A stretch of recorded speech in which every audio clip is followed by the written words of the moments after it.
Vamos a continuar con la sesión vespertina del curso de verano, Nacionalidades y Nacionalismos en el Mundo Romano, con el profesor Gonzalo Bravo.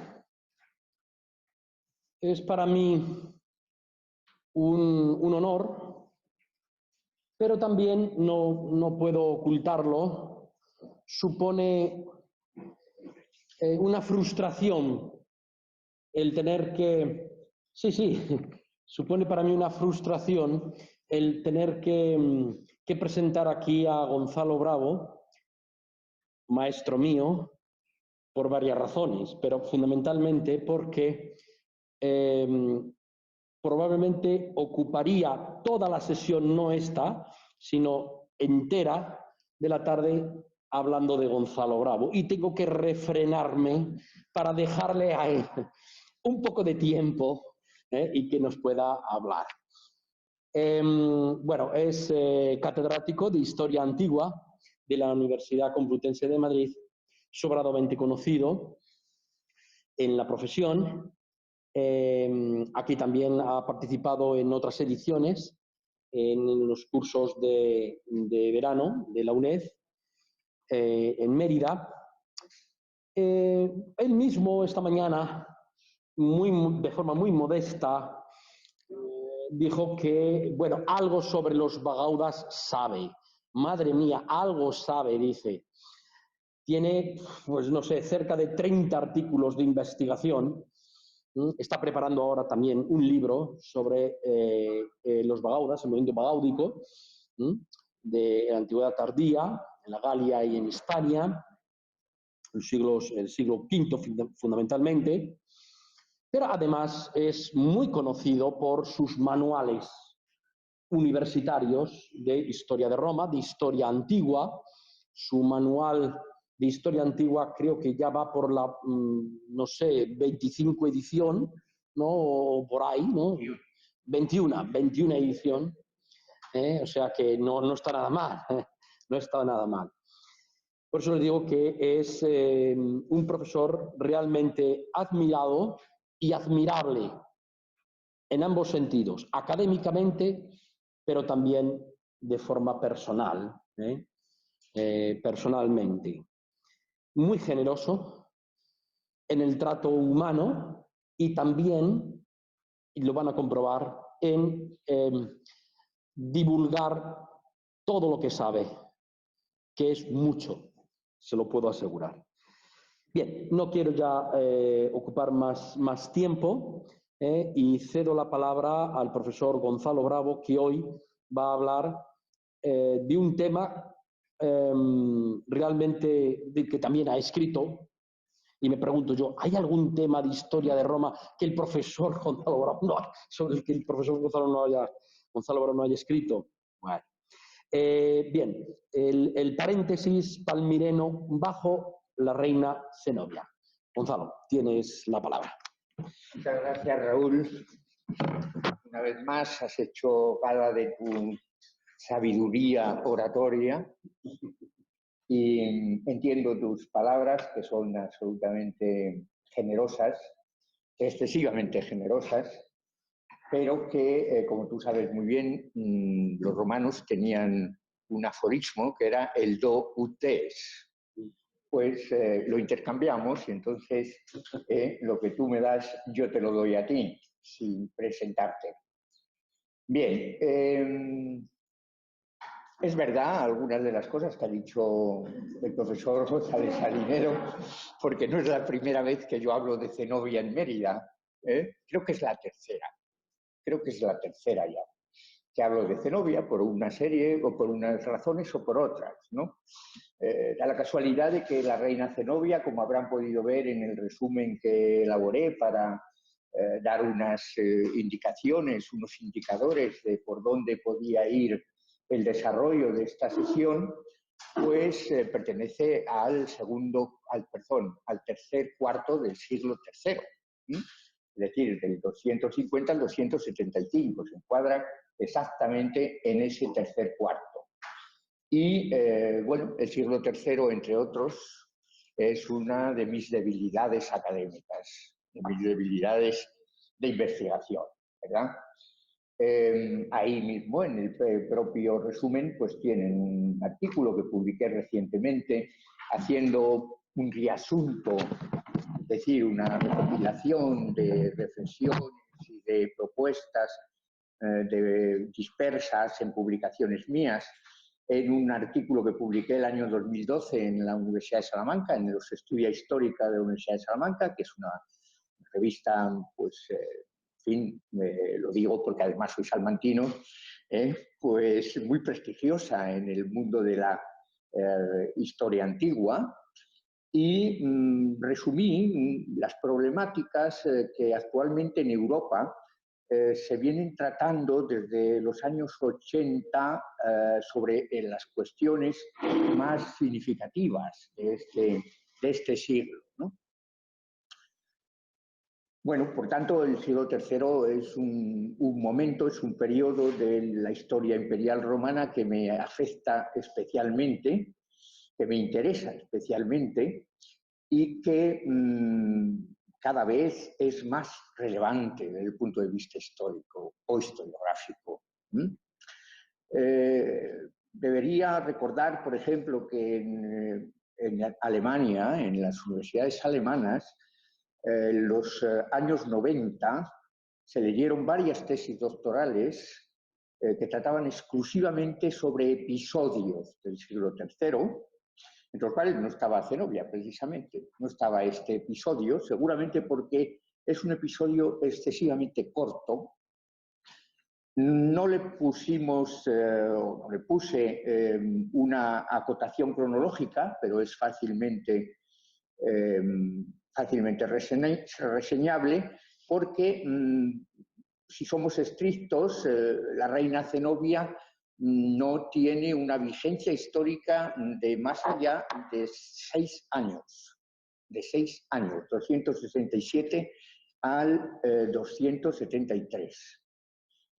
Y que efectivamente el reino de Zenobia, el reino de Palmira, como lo vamos a denominar aquí, pues posiblemente tuvo una vigencia mayor porque el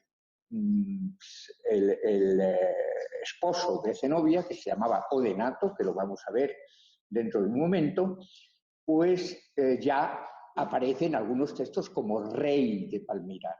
Por tanto, ese rey de Palmira reclama la existencia de un reino sobre el que ese rey gobierne, ese rey administre, ese rey tenga poder, digamos, ¿no?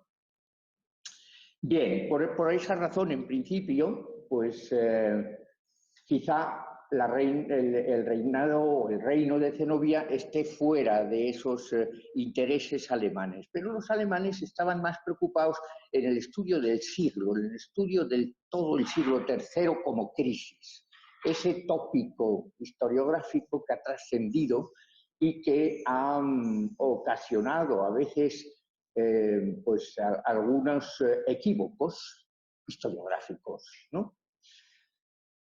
Bueno, este caso, este episodio puede ser una de las claves, diría yo, para demostrar que el siglo III no puede ser un siglo de crisis. Por la propia dinámica histórica de las sociedades antiguas, ni siquiera en las sociedades antiguas se concibe una sociedad en crisis permanente durante un siglo. Sería impensable que un Estado antiguo pudiera mantenerse en crisis permanente durante 100 años. Efectivamente, aquí hay un indicio o un indicador de crisis, es indudable, hay una crisis política.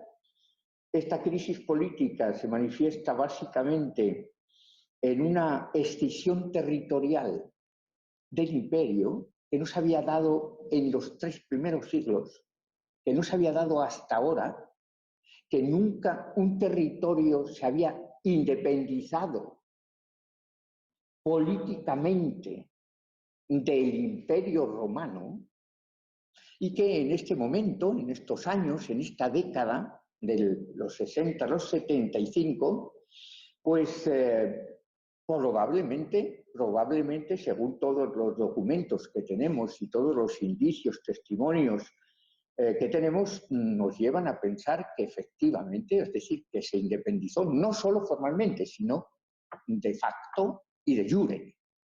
Es decir, que esta señora, que además es una mujer, gobernó como si fuera un hombre, dicen los textos. Quitemos un poco la retórica tradicional de estas fuentes antiguas que veremos ahora, que vamos a ir depurando poco a poco para quedarnos con lo esencial, ir quitando la máscara tópica que tiene o retórica que tiene, la carga retórica inevitable. Tuvimos esta mañana la disertación del profesor López Moreda y se veía claramente, ¿no?, que en los textos que él había elegido pues había también mucha carga retórica, ¿no? Había definiciones, pero había siempre un halo de retórica en las expresiones y en las definiciones. Bueno, pues esto mismo es lo que vamos a encontrar en algunos de los textos. Pero aún así es inevitable pensar que es un hecho insólito que una mujer aquí, es decir, allí, en Oriente, aquí, en este momento, pero allí, en Oriente, en el lejano Oriente, en el Oriente sirio, en el límite del Éufrates, en los territorios al oeste del Éufrates, en una ciudad puramente comercial, que no tenía realmente otras formas de vida, otras formas de subsistencia, que se aprovechaba del comercio de caravanas procedentes de Oriente. Algunos de los historiadores expertos sobre este tema ha dicho que en realidad la riqueza fundamental de Palmira dependía del comercio de la seda, ¿no? El comercio de la seda, de la interceptación de las caravanas que venían hacia el Mediterráneo con la seda que luego se traficaba o se comercializaba en todas las costas, tanto del norte como del sur del Mediterráneo, hasta Egipto o Chipre o incluso el Helesponto, es decir, la zona helénica del Mediterráneo septentrional, ¿no?, del Egeo, por tanto. Bien, este hecho de que una mujer pueda aparecer como gobernando como una reina, pues está hoy en discusión porque hay pocos testimonios fidedignos de que esto fuera así. Es decir, que posiblemente estamos ante una regente más que ante una reina, lo que vamos a ver, lo que yo voy a proponer, que hace las funciones de gobernante aprovechando la minoría de edad de su hijo, que a su vez es hijo del que ya había sido rey, por tanto, destinado a ser el heredero de ese reino, ¿verdad? Bueno, pero es que el caso de Zenobia, precisamente en este momento, no es insólito, porque en Galia hay una tal Victoria que también aparece como reina en los mismos textos, como reina de la Galia en los mismos textos. Bueno, esta simultaneidad, vamos a decirlo así, entre Galia al oeste, en el occidente, casi en el extremo occidente, lo veremos en unos cuantos, una cartografía relativamente extensa, ¿no?, la vamos a ver, pero lo quiero simplemente indicar. Ahora, en el extremo occidente, porque Galia es el extremo occidente con Britania y con Hispania, este es el extremo occidente, y en el extremo oriente, en este caso Palmira, Siria, la provincia de Siria, donde está la ciudad de Palmira y en torno a la cual se formó no un reino, sino un imperio, un imperio que, como veremos también, va a abarcar prácticamente todos los territorios al oeste del Éufrates hasta el Mediterráneo, Por el sur incluye Egipto, que conquistó Egipto, y es verdad que la documentación nos lleva a pensar que esta mujer dirigió el ejército, o por lo menos figuró al frente del ejército que conquistó Egipto el año 272, el año 271, 72, y que eso hizo que pudiera acuñar moneda con su nombre, acuñar moneda a su propio hijo también, y que tenemos una documentación también numismática que apoya todo este argumento, podríamos decir, ¿no? ¿Y por qué se produce esta constelación, esta interrelación entre el extremo occidente y el extremo oriente? Estos dos reinos separados, uno que llamamos historiográficamente el Imperium Galliarum, el imperio de las Galias, que lo que significan en la traducción del latín, pero lo digo no por hacer la traducción, evidentemente, porque es obvio que el Imperium Galliarum es el imperio de las Galias, sino porque ese imperio de las Galias era plural en cuanto que incluía provincias no galas, provincias no galas, las provincias britanas o británicas, de las islas británicas, y las provincias hispanas. Claro, en este momento, mediados del siglo III, en Hispania hay 3 provincias. No es Hispania una provincia, es la Hispania tarraconense, es la bética y es la lusitania. Por tanto, hay ya 3 provincias ahí. Hay otras 6 provincias en la Galia, sí, pero hay también 4 provincias, en Britania, porque Septimio Severo convirtió las 2 primeras provincias, la provincia inferior y la provincia superior, en otra Britania prima y Britania secunda. Por tanto, 4 provincias. Es decir, un imperio. Ya no estamos ante un reino.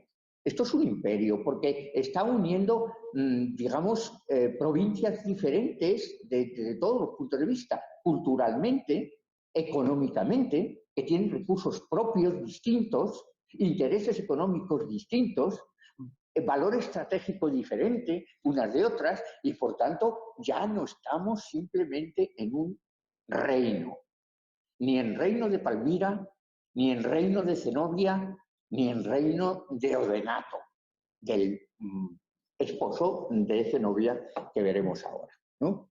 Que habría sido el primer rey de Palmira. Habría sido el primer rey de Palmira. No, estamos ante un imperio. Y si eso ocurre en el extremo occidente, en el extremo oriente ocurre exactamente lo mismo.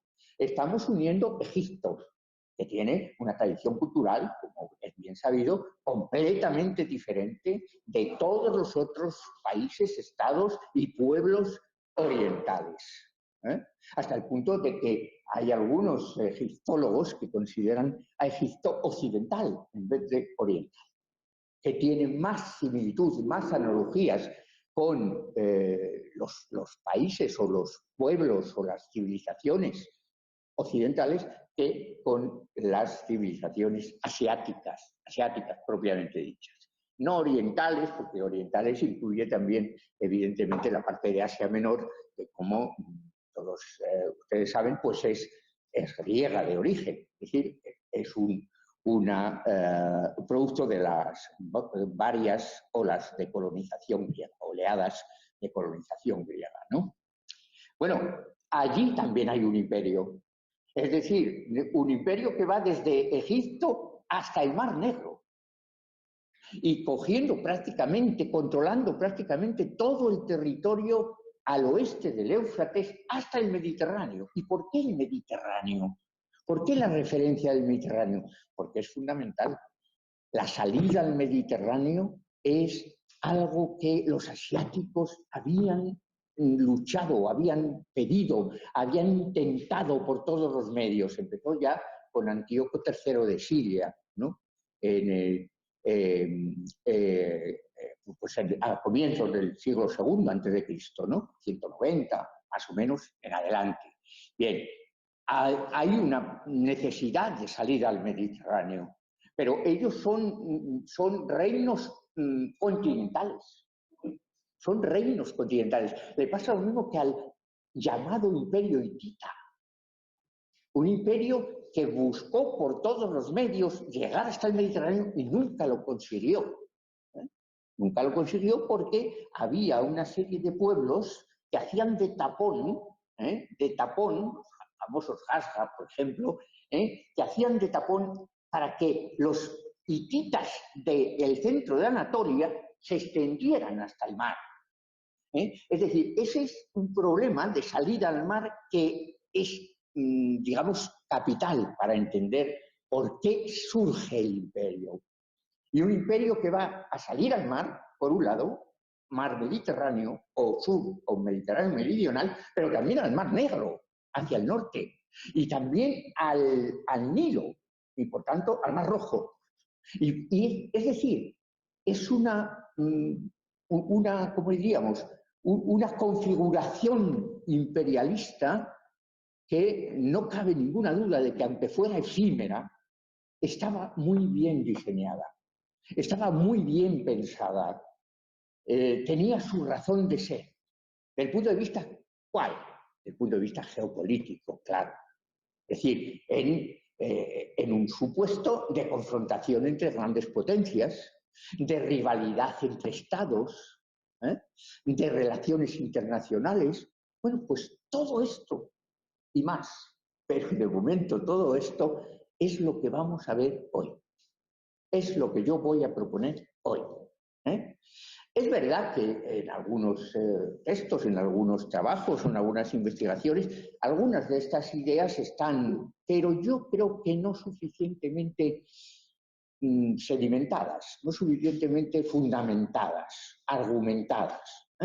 Y lo que vamos a intentar, como mínima aportación al curso de verano que dirigen también el profesor González Saninero y la profesora Trinidad Novales, pues como mínima aportación nueva a esto, para dar sentido a esta aportación, pues es lo que vamos a ver a partir de ahora.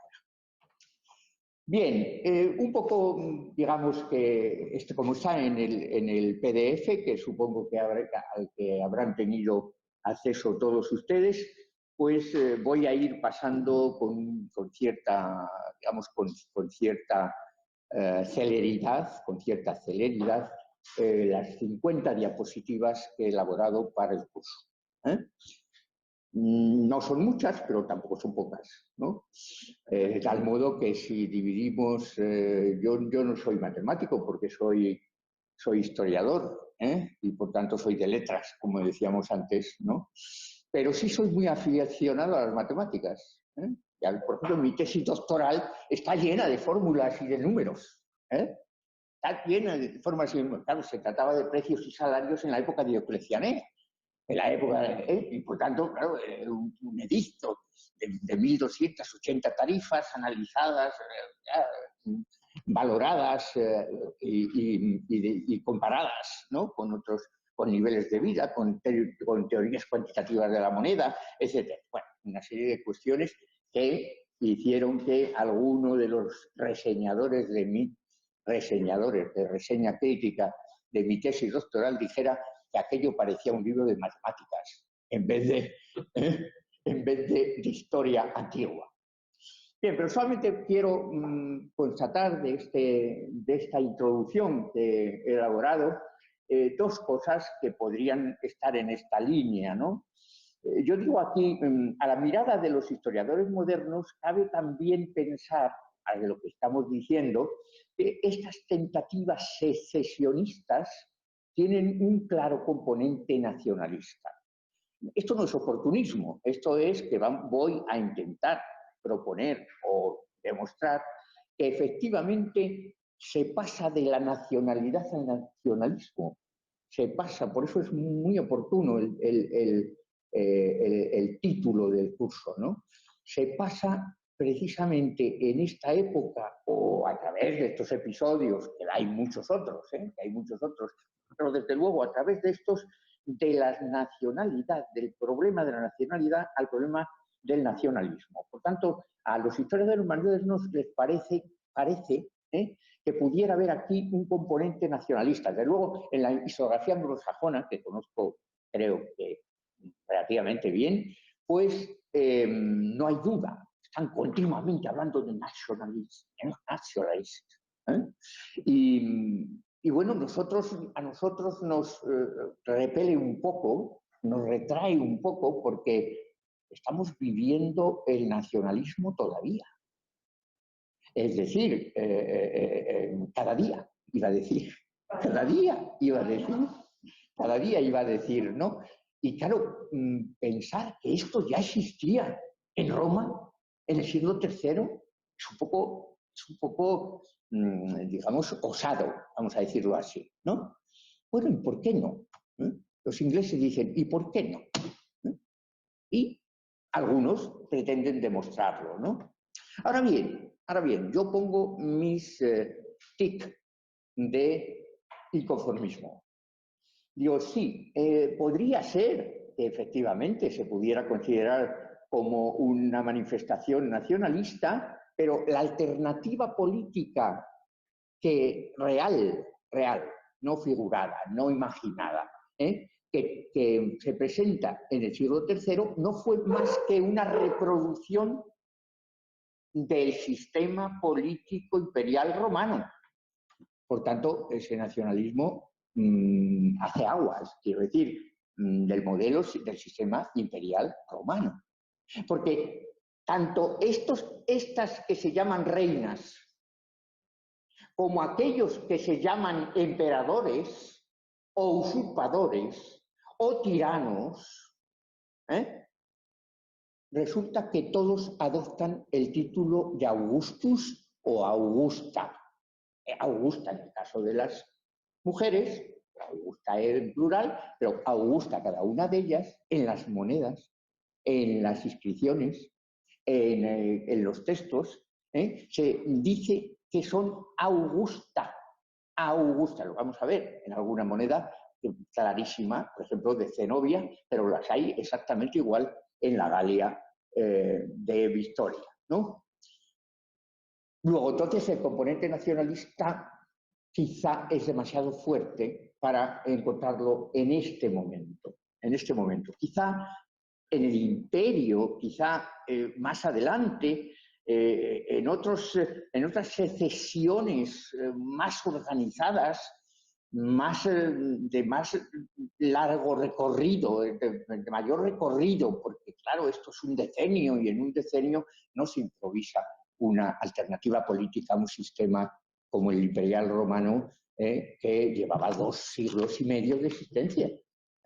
Llevaba 2 siglos y medio funcionando, y funcionando relativamente bien, porque no se había producido hasta ahora ninguna escisión territorial, ¿no?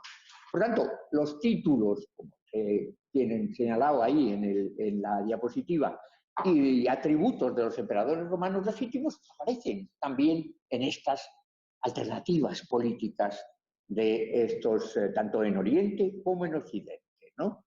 Por lo tanto, nacionalismo quizá no, nacionalidad quizá sí, como vamos a ver.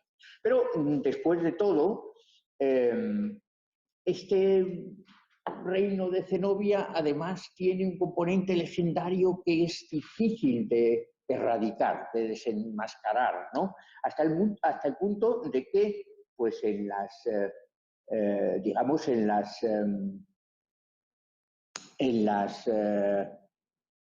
el ámbito de la difusión, de la divulgación, no tanto en el ámbito científico, pero sí en la difusión y la divulgación, en los mass media, ha sido objeto de numerosos equívocos, ¿no? De tal manera que se ha representado a Zenobia pues, como una mujer con indumentaria militar, ¿no? Dirigiendo un ejército que posiblemente no dirigió, pero que al menos, digamos, tenía un general que aparece en la historia augusta, como luego veremos, que efectivamente el general Zabdas o Zabas, que aparece como Zabas en la historia augusta, pero luego hablaré de la historia augusta, que hay que depurar bastantes cosas, ¿no? Pero bien, esta reina Zenobia, pues que ha pasado a la tradición y que se ha convertido en la heroína de Oriente, ¿eh? Lo mismo que la Boudica de Occidente, de los britanos, ¿no? Entonces es un poco la misma imagen de la warrior, ¿no? La warrior queen de los anglosajones, que pues ha llegado incluso a la novela. Ahí hay una referencia de una novela bien conocida y además hecha por un profesor de historia medieval de la Universidad de Zaragoza, que es José Luis Corral, que ha hecho muchas novelas, incluso del mundo antiguo, ¿no? Numancia y otras cuantas, ¿no? Y no sé si también Escipión o Aníbal o dos o tres más. Bien, y pues en ese periodo que él acota ahí, 267 a 272, pues se ve claramente que es muy corto para una reina, para un reino, para digamos, un episodio histórico que pueda cambiar todo el espectro geopolítico de Oriente, ¿no?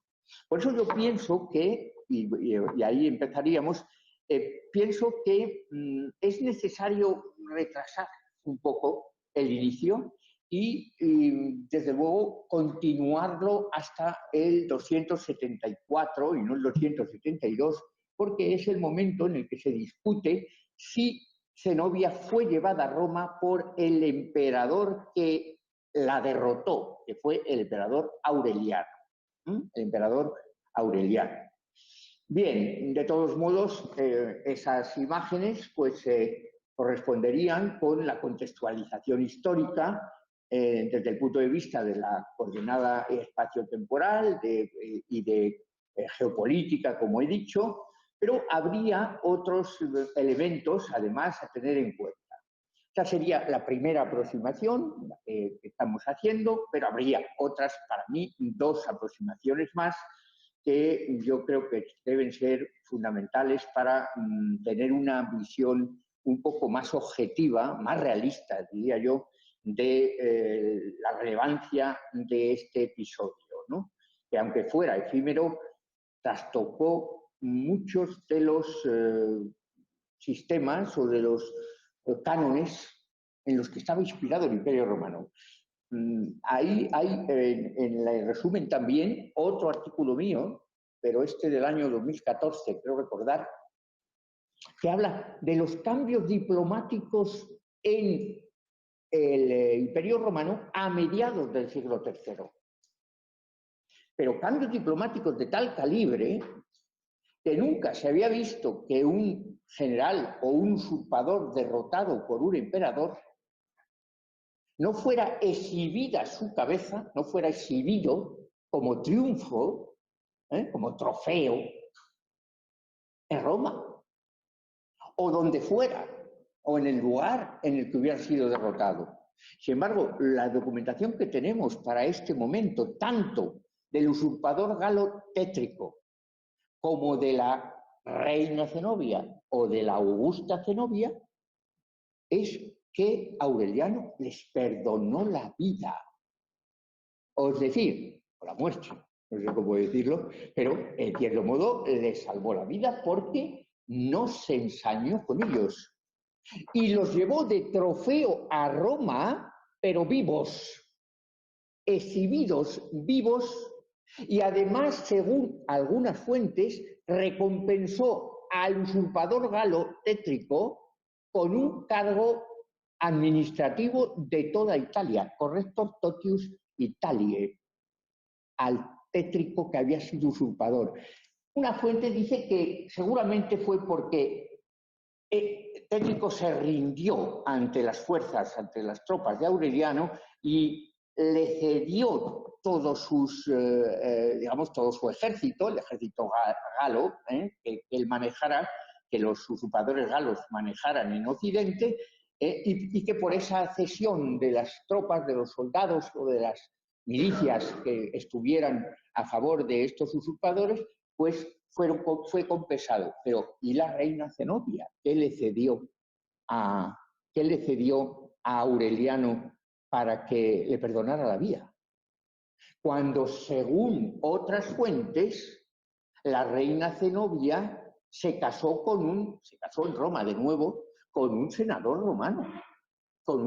romano, y tuvo descendencia. Y no solamente eso, sino que uno de los descendientes del siglo V llegó a ser obispo de una ciudad italiana.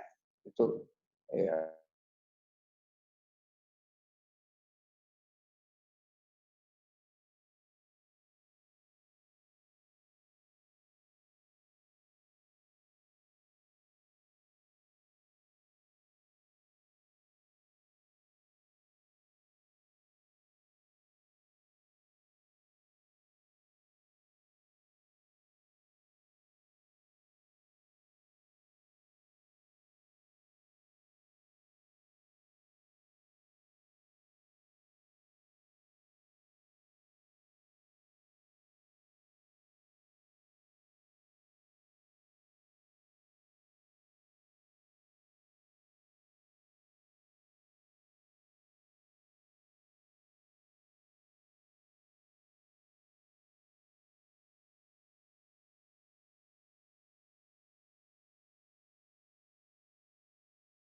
ahí, uno más, ahí estamos.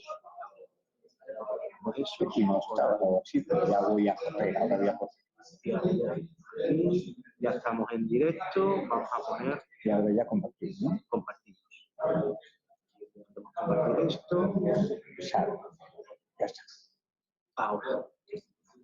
Ponemos ser, pantalla completa. Y ya estamos en marcha. Muy bien. Muchas gracias. Gracias. Bueno. Sí, perdón. Ah, que está. Otra vez.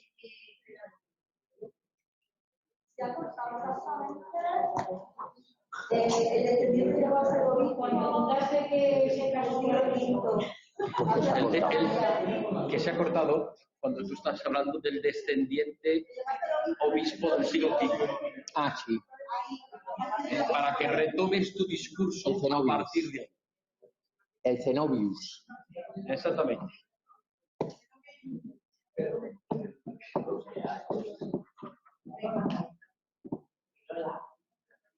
Ahora sí. ¿Ya está?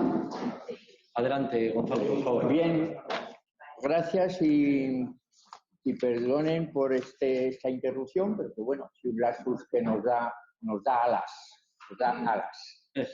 Bueno, estábamos en esta diapositiva y yo estaba diciendo que efectivamente hay una situación contextual que es la que hemos estado viendo hasta ahora simplemente, pero que había otras cosas, que había otras dos aproximaciones que a mí me parecen importantes para tener una idea más realista de lo que pudo significar este intento secesionista o este intento nacionalista, como hemos dicho, del episodio o del periodo en que Zenobia estuvo al frente del gobierno de este supuesto reino o supuesto imperio de Palmira o simplemente oriental, ¿no? Simplemente imperio oriental a semejanza del imperio occidental.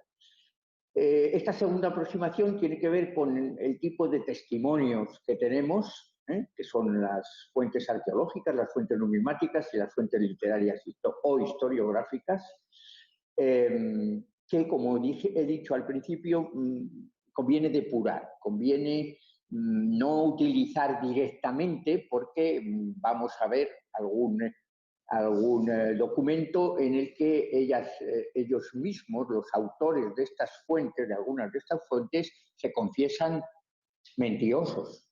La mentira política existía ya. La mentira política existía ya, en aquel momento.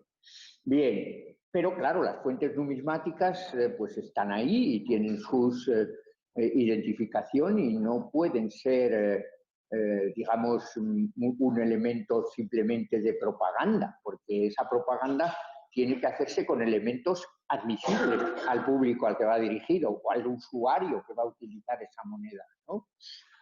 Pero también tiene ciertas connotaciones que conviene matizar, Por ejemplo, no confundir una representación de Juno Regina en un reverso de una moneda de Zenobia con el título de reina de Zenobia, porque son dos cosas completamente diferentes, ¿no?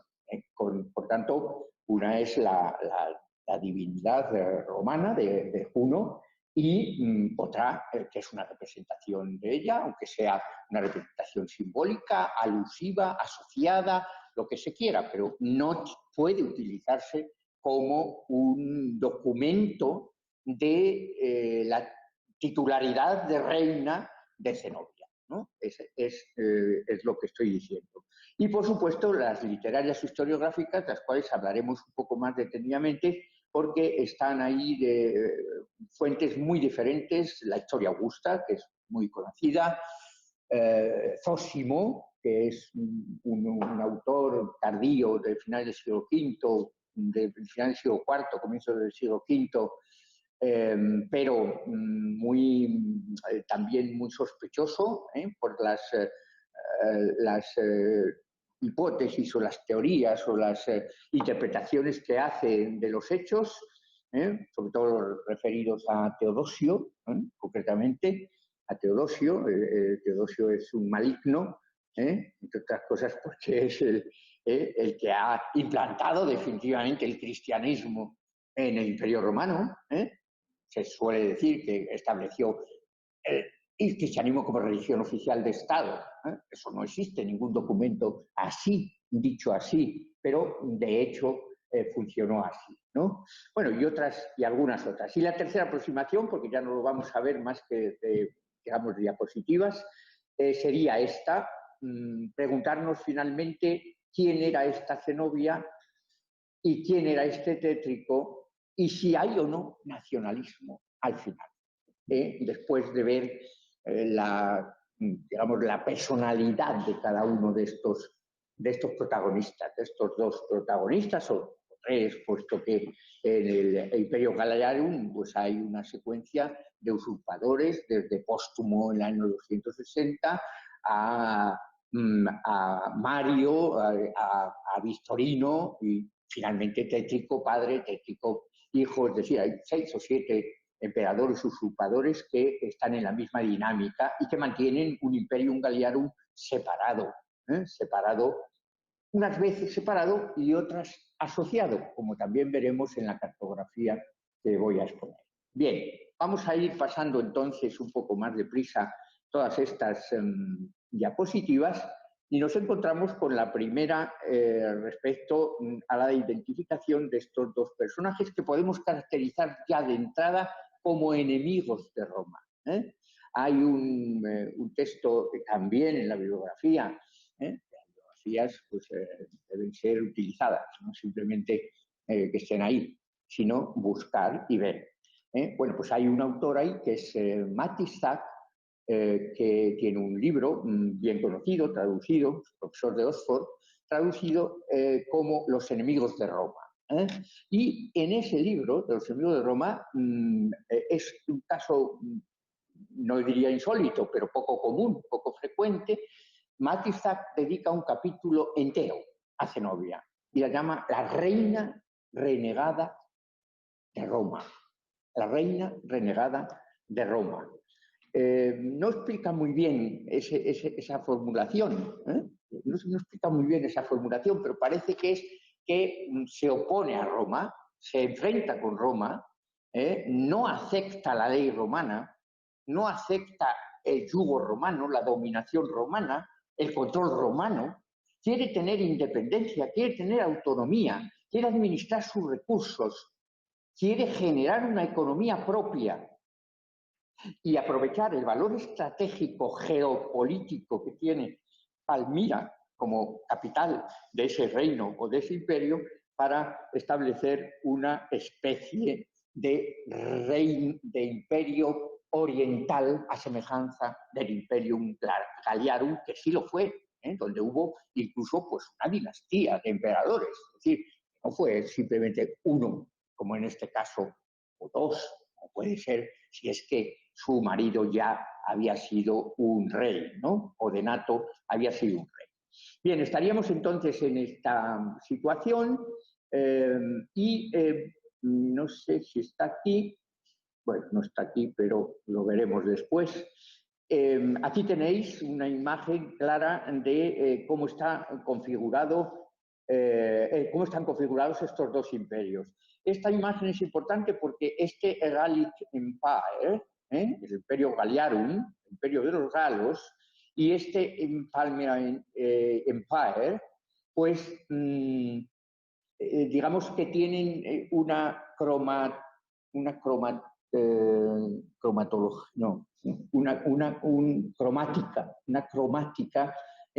confusa, porque son casi iguales, ¿no? en la imagen, ¿no? Sí, sí. Pero hay una diapositiva posterior en la que este imperio galo, de este imperio galo está extendida Hispania.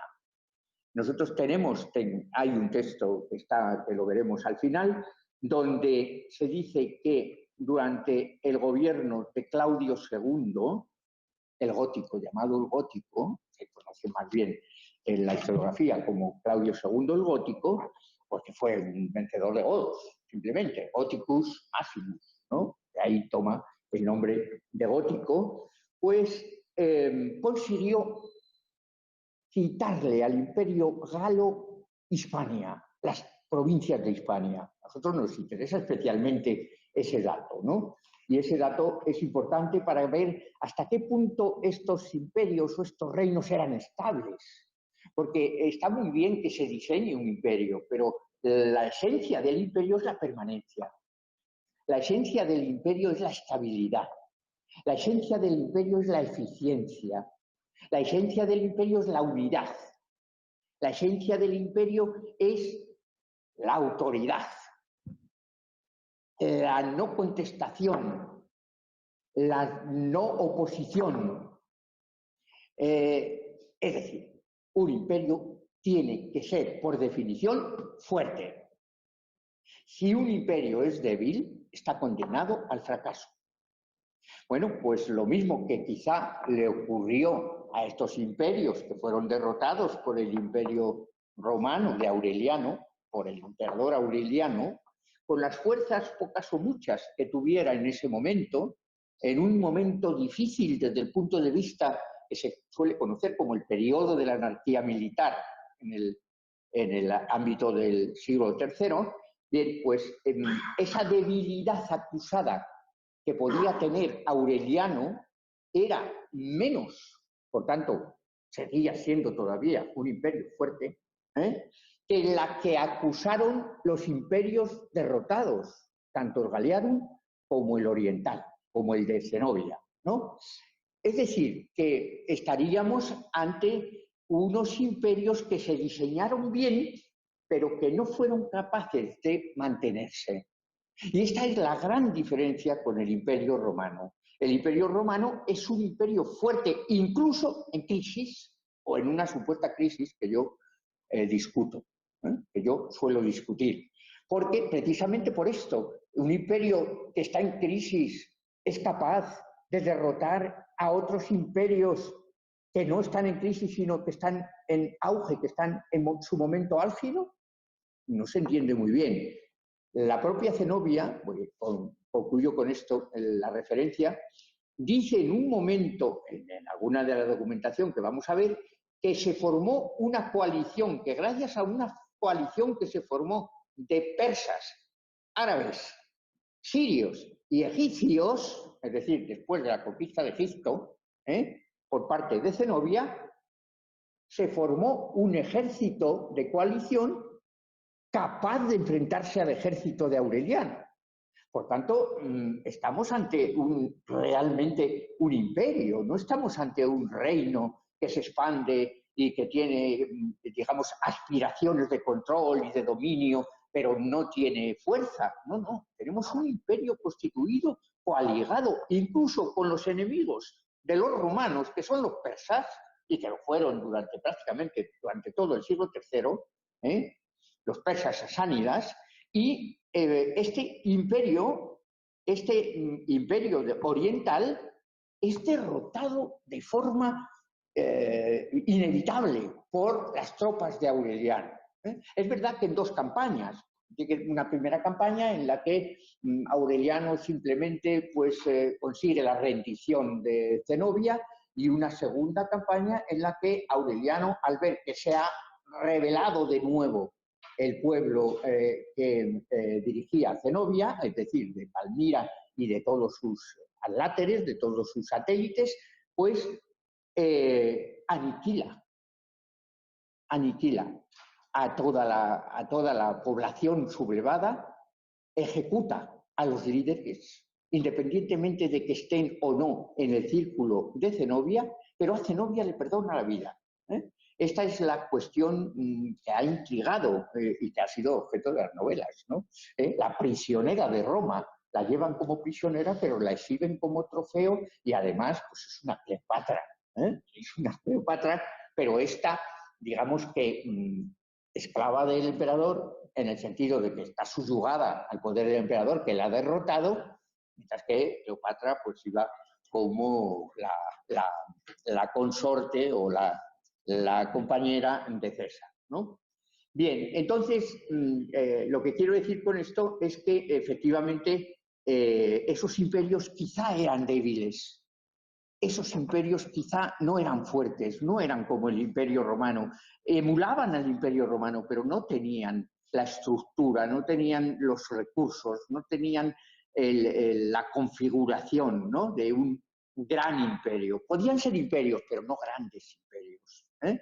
Y por tanto, ante un Imperio Romano que tenía connotaciones, digamos, de fuerza, connotaciones de dominio indiscutibles, pues estas, digamos, estas situaciones no pasaron de ser efímeras, de ser episodios de un decenio, ¿eh? En un decenio prácticamente no duraron más que un decenio. Bueno, yo lo simplificaba de esta manera.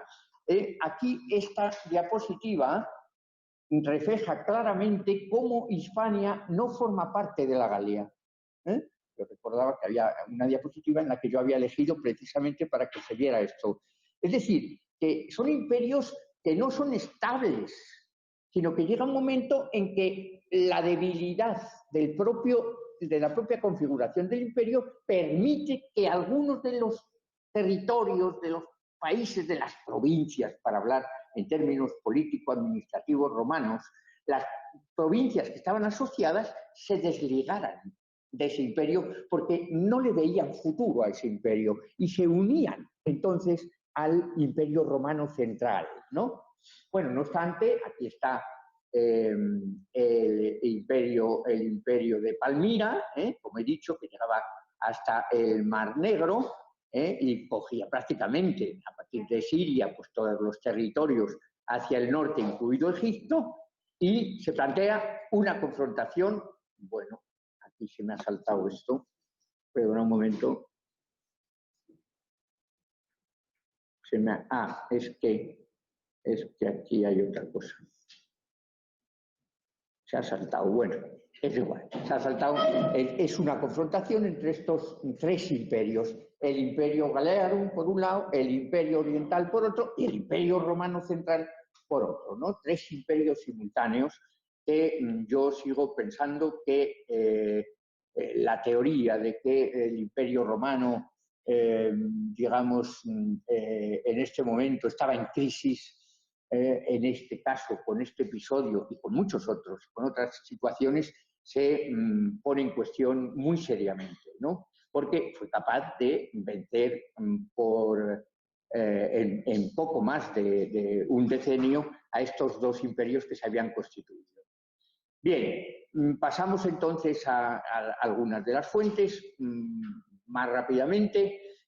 Las fuentes arqueológicas. Bueno, esas fuentes arqueológicas es verdad que son importantes porque las ruinas de Palmira son un referente de la arqueología decimonónica, de arqueología del siglo XIX, y los tesoros de Palmira y los restos de la ciudad, los arcos, las columnatas, las calles porticadas. Bien, todo esto son elementos fundamentales, digamos, de la arqueología, ¿no? Pero quizá algunas de las imágenes de los retratos que aparecen en el Museo del Vaticano, ¿no?, de Roma, y que, como este, por ejemplo, que está aquí, con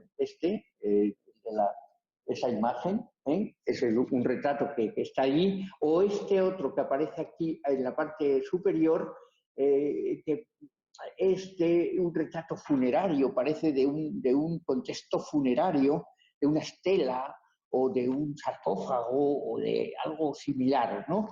Se han identificado con Zenobia y es difícilmente asumible eso, ¿no? Bueno, pues todos estos retratos, algunos de estos retratos además, han pasado a museos internacionales como auténticas piezas, como piezas auténticas. Hoy se discute todo esto, y por tanto no tenemos la imagen de Zenobia, como no tenemos la de Tétrico, no sabemos si era rubio, moreno o qué, porque no lo sabemos. Lo que sí sabemos es que hay una descripción de Zenobia que la convierte en una mujer de pelo de pelo oscuro, es decir, de tez oscura, además, de tez oscura, de ojos negros, de ojos tal, que está en la historia augusta y que nos lleva y que se adornaba siempre con grandes joyas y con grandes atuendos de adornos femeninos, ¿no? Con collares y con abalorios muy profusamente exhibidos, vamos a decirlo así, ¿no? Bueno, todo esto es relativamente cierto. Lo más fiable, lo más realista son las efigies que aparecen, la efigie que aparece en las monedas, ¿no? Tanto en los antoninianos de la época como en los setardrasmas, ¿no? De Alejandría, que también se acuñan en este momento. Como tenemos aquí, por ejemplo, una de ellas, que ahora veremos más ampliada, que es de Septimia Zenobia Augusta. Bueno, podría ser Augusta porque era la madre del emperador que era Babalato, que era un niño, y que aunque también se denomina Augusto, ella lo era. Bueno, pero acuñar moneda con esa indicación, con ese título, parece que no es muy habitual en el mundo romano, al menos, de las augustas, que las hay, claro, las madres de los emperadores, las hijas de los emperadores, las esposas de los emperadores, son augustae, son augustae. Claro, hoy lo que traduciríamos por augustae sería emperatriz, pero hay muchos historiadores que están en contra de que lo sean porque gobierno no tuvieron. Ah, pero es que esta sí lo tuvo. Es que esta tuvo el gobierno de todo el reino, de todo el imperio, por lo menos el control. No sé si tuvo el gobierno directo, porque todavía, yo siempre recuerdo este dato que es importante, todavía el digesto de Justiniano, allá por el año 565, dice que el oficio político en el mundo romano es officium virilia, officia virilia. Es decir, es una ocupación de hombres, no es una ocupación de mujeres. Es officia virilia, es una ocupación de hombres. Estamos en el siglo VI. En el siglo VI, pero en el siglo III se puede perfectamente asumir eso también. Por tanto, no hay ninguna razón para no pensar que actuara como un auténtico emperador, que tuviera las funciones de un auténtico emperador, es decir, que sustituyera a su hijo en minoría de edad, ¿no? Como estamos acostumbrados en los reinos europeos, ¿no? Los reinos europeos donde estas circunstancias son absolutamente normales, absolutamente habituales, ¿no? Aquí está el caso este que decía de Juno Regina, de Zenobia, representada no representada, perdón, cuyo reverso es una representación, perdón, de Juno Regina con los atributos habituales, ¿no? Con la vara esta y la pátera en la mano y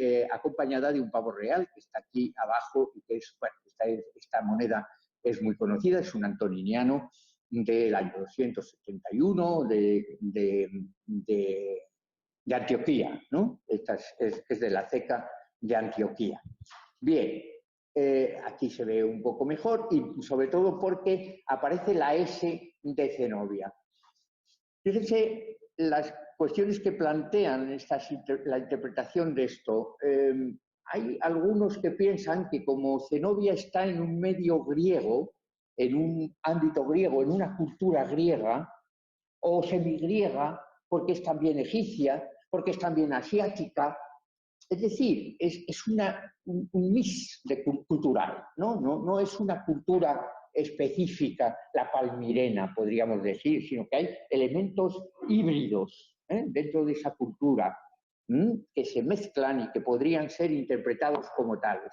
Bueno, pues mientras algunos piensan esta S que aparece aquí claramente en el anverso de la moneda de Zenobia, sería Septimia Zenobia, que sería su nombre de casada con Septimio Odenato, que es el nombre, el praenomen de el Odenato, que fue su marido y que fue supuestamente el primer rey de Palmira, hay otros que piensan, otros historiadores, que piensan que esto es Sebasté. Por tanto, Sebasté, que es el término femenino de Sebastos para emperador en griego. Pero bueno, entonces, una Sebasté Zenobia Augusta, dos Augustas en una.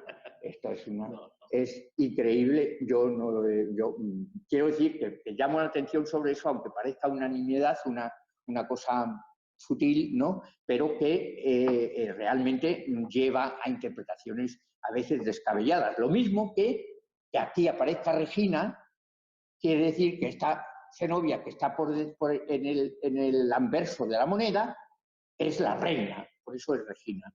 Es verdad que aparece en algunos textos historiográficos Regina Orientis, Regina Orientis, pero son textos epistolarios, son textos de cartas que supuestamente se escribieron entre Aureliano y Zenobia, viceversa, ¿no? Tenemos alguna que incluso, según el texto de la Historia Augusta, fue traducida del siríaco al griego para ser enviada a Aureliano, porque Aureliano, como emperador romano, aunque sabía latín, decía muy bien el profesor Moreda esta mañana, también sabía griego a estas alturas, porque no ya un emperador, cualquier romano que no supiera griego en este momento, cualquier ciudadano romano, no podía aspirar a tener ningún tipo de futuro político, público, económico, el que fuera, en el mundo, en la mitad del imperio, que era la parte oriental del imperio, que se exigía el conocimiento del griego. Por supuesto, la aristocracia romana sabía griego desde la época de Catón, como muy bien dijo el profesor Moreda esta mañana. Bien, aquí tenéis un ejemplar también y simplemente lo traigo porque aquí hay dos cosas. Hay unos tetradracmas, que son unas monedas que no han sido muy analizadas, pero que son curiosas porque son prácticamente las únicas monedas, no sé si Trinidad me puede corregir en esto, que creo que sí, pero bueno, pues luego hablamos, pero son las únicas monedas que presentan efigie en las dos caras. En las dos caras, son típicas de este momento, porque en esta está Aureliano y Babalato, y esta igual en los tetradracmas de Alejandría, porque estos son de Alejandría, no son de Antioquía, y se sabe que son de Alejandría porque la Z escribe con letras griegas. Aquí pone Aureliano, pero con letras griegas. Es transcripción al griego. Es una transcripción directa al griego. Pero en las dos hay una efigie en el anverso del emperador y en el reverso de Babalato, del hijo de Zenobia, ¿no? Con lo cual, bueno, pues estamos quizá ante aquí tenemos otro ejemplar también de Antoniniano, que hay que decir también, tendría que advertir que este Antoniniano es, dicho de forma muy sencilla, el denario corriente, el denario común, se llama denarius communis, ¿no? Que aparece en el edicto de precios, por ejemplo, ¿no? Entonces, el edicto de precios de Diocleciano. Bien, pues ese denario común, que era la moneda corriente que se utilizaba, ¿no? No es una moneda de gran valor, pero es una moneda que circula mucho, ¿no? Bueno, pues este antoniniano estaba tan devaluado que Aureliano, precisamente, lo sustituyó en la circulación monetaria, en la monedación, por un neo-antoniniano. Es decir, otra moneda que sustituyera a la que ya estaba devaluada. Por tanto, él, siguiendo prácticamente el mismo cuño, el mismo patrón de acuñación, pues introdujo una moneda nueva, que no es normal, que no es muy normal. El antoniano lo había introducido Caracalla el año 215. Estas monedas son del 215 en adelante. Se seguían emitiendo monedas desde el año 215, iguales, con los mismos patrones, los mismos puños, la misma tipografía, la misma iconografía. Y, evidentemente, cambiando las leyendas que indicaban o que identificaban a los personajes, evidentemente, ¿no? Los distintos emperadores y tal, pero los valores, la acuñación, el sistema monetario se reformó pocas veces. Y uno de los que lo reformó fue precisamente Aureliano, el año 274, inmediatamente después de las conquistas tanto, o las derrotas tanto, del Imperio Galliarum y del Imperio de Zenobia, ¿no? Bueno, pasaríamos entonces a las literarias, o a estas, y he traído aquí un texto que es relativamente conocido, pero que es muy interesante, porque es el de la mentira, ¿no? Escribe Intuit, dijo, como tú quieras, Ullivet, seguro que dirás, digas lo que digas, perdón, digas lo que quieras, sería, voy a traducir literalmente, porque si no, no sale bien. Bien, digas lo que quieras, serás habiturus, serás compañero de los mentirosos, mendaciarum, de los mendaces, de los mentirosos, aquellos que nosotros consideramos modelos de elocuencia histórica. Sería la traducción literal. Luego ha habido ciertas interpretaciones de esto, ¿no?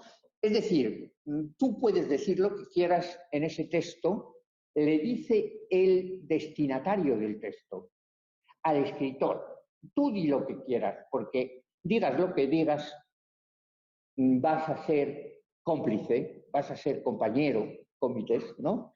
De aquellos que nosotros consideramos modelos de elocuencia histórica, que son los historiadores.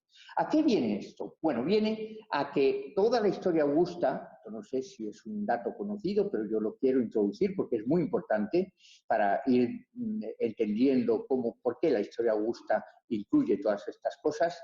Bueno, la historia augusta hay un debate sobre ella, y es si es producto de un autor o de 6 autores.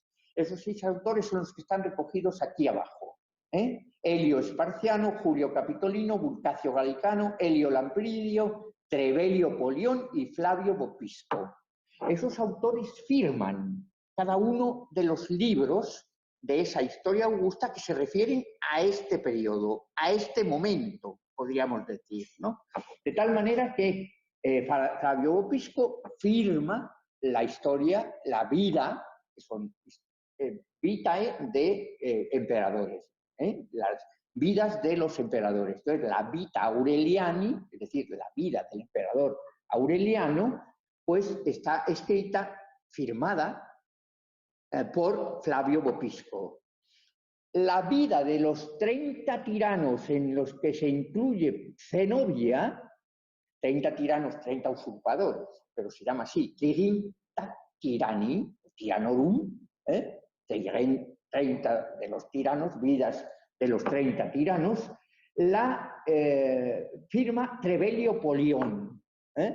Bueno, pero ya desde el año 71, creo recordar, sí, del año 71, una obra maestra de Ronald Syme sobre la historia augusta, bueno, obra que fue inicial, que luego continuaron otros historiadores, pero dejó bien claro que había solo un autor y que todos los demás eran seudónimos. Es decir, los 6 son seudónimos de un autor que es el que escribe, y que se hace pasar por autores diferentes, según algunos historiadores, porque de esa manera no se le podía inculpar de lo que decía, no se le podía, digamos,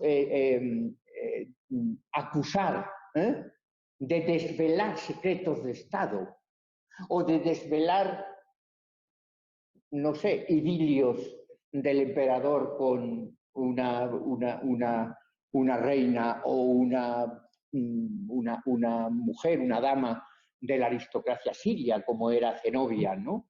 Y que evidentemente hay unos textos epistolares que se llaman las cartas de Aureliano a Zenobia y de Zenobia a Aureliano, que nos llevarían a esa conclusión, ¿no? Son cartas atrevidas, osadas, de esas que nos ponía el profesor Moreda esta mañana, ¿no? Pero, en fin, no vamos a tratar de eso aquí y vamos a dejarlo ya con esta referencia, ¿no? Hay otros historiadores, por supuesto, hay otras referencias, pero son menores respecto de esas, salvo la de Zósimo, o aquí tenéis la Vita de los 30 tiranos, o la Vita Aureliani, o la de Zonaras, que incluye datos, ya fijaos, del siglo XII, todavía, dándonos datos nuevos sobre estas cuestiones, ¿no? Bien, más deprisa. Palmira, reino imperio, lo hemos estado diciendo. Palmira, reina o regente, perdón, aquí me he saltado. Palmira, reino o imperio. Zenobia, reina, regente o madre. Pues esta es la cuestión que tenemos que dilucidar y aquí vamos a ir viendo algunos de los textos a los que hacía referencia yo, ¿no? Dice, ad epistulam Nicomachos se trastulisetin grecum es lingua siorum dicit ab issa Zenobia dictatan.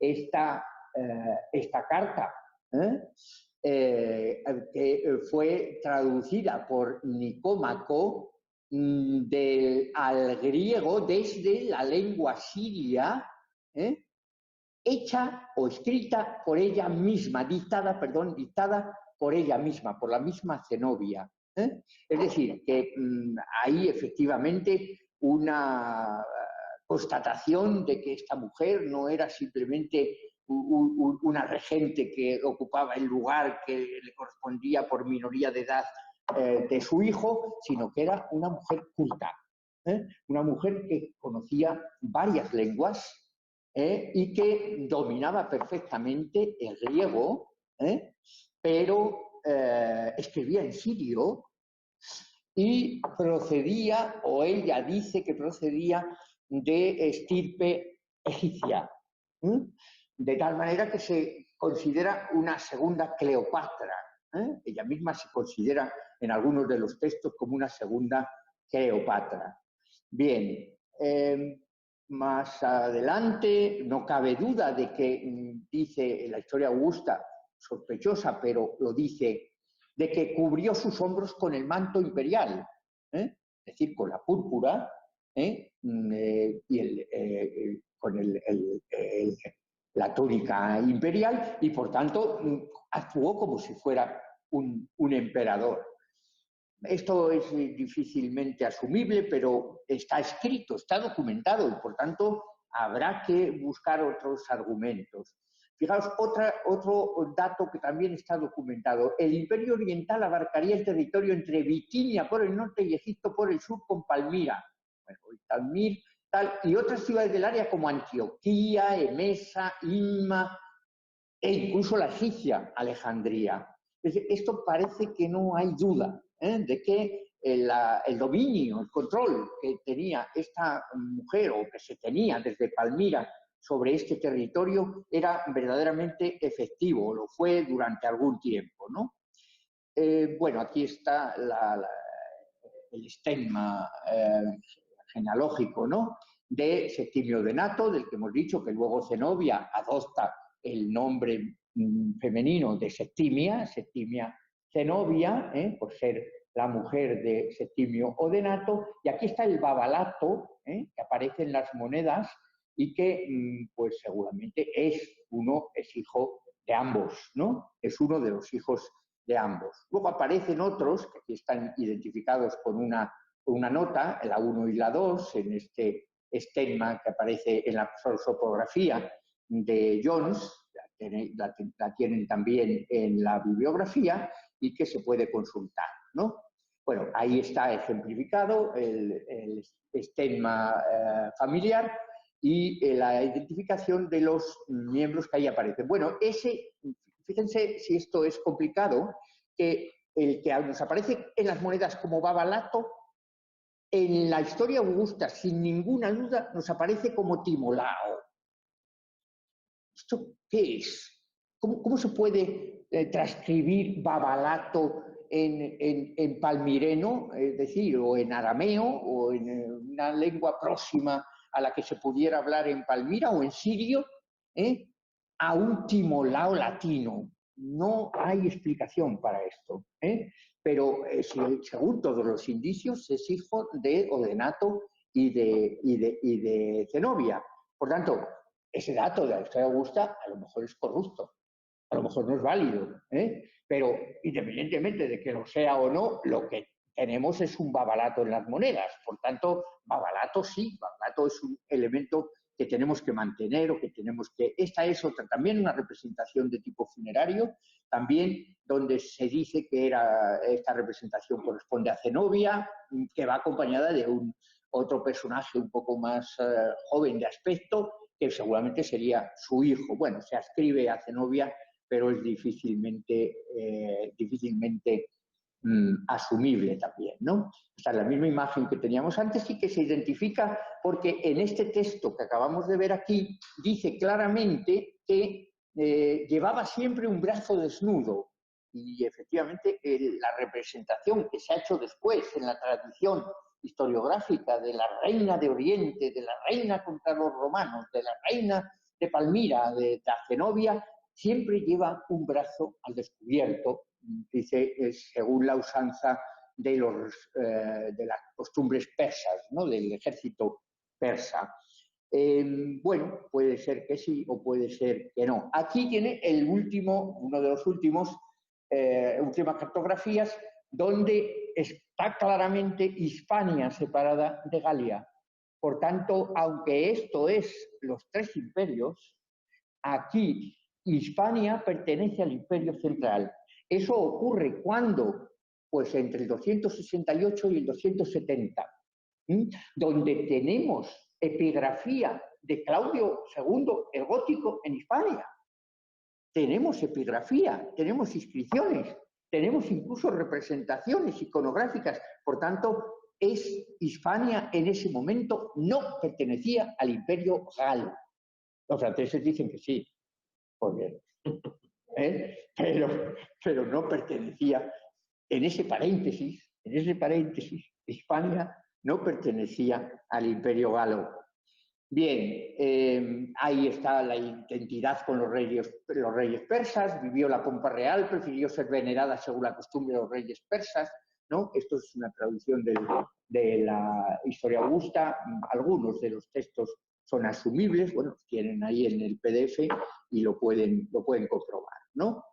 Y finalmente, yo tenía aquí un dato importante, que era ¿no? Bueno, aquí vuelvo a reproducir porque me parece interesante, ¿no? Lo de la diferencia entre Hispania y Galia, incluso en la cromatografía del mapa. Pero aquí hay otro dato importante. Esta es Severina, que es la mujer de Aureliano, por tanto, una augusta, ahí lo veis, Severina, Augusta, y esta es la Zenobia que vimos anteriormente, también Augusta. Bueno, este ha sido tomado como referencia, como elemento de comparación, para decir que había un cierto mimetismo cultural entre los romanos y los sirios, porque las representaciones iconográficas femeninas de la emperatriz, en este caso, o la Augusta, la consorte, la mujer de Aureliano, y Zenobia son prácticamente idénticas o son muy similares, son del mismo tipo. Es decir, que se habla de un modelo para una reproducción, un modelo para una efigie reproducida, ¿no? Y esto es verdad porque tienen elementos comunes de el pelo recogido atrás, digamos, las trenzas o lo que sea esto, que no se sabe muy bien qué es, una especie de diadema que llevan cada una de ellas. Pero el problema es que no sabemos exactamente quién copia a quién sirve de modelo a quién, porque está tan bien hecha la efigie de Zenobia que no parece que sea simplemente una imitación de la efigie imperial, de la casa imperial, de la ceca, que acuñó la moneda el antoniniano de Aureliano, ¿no? Por tanto, podría ser que efectivamente eso fuera así. Aquí, lo digo porque está en alemán y no sé hasta qué punto podemos ser capaces de entenderlo, pero lo que dice en ese texto que está en azul, ahí en esta zona, es la separación de Hispania, Adfil,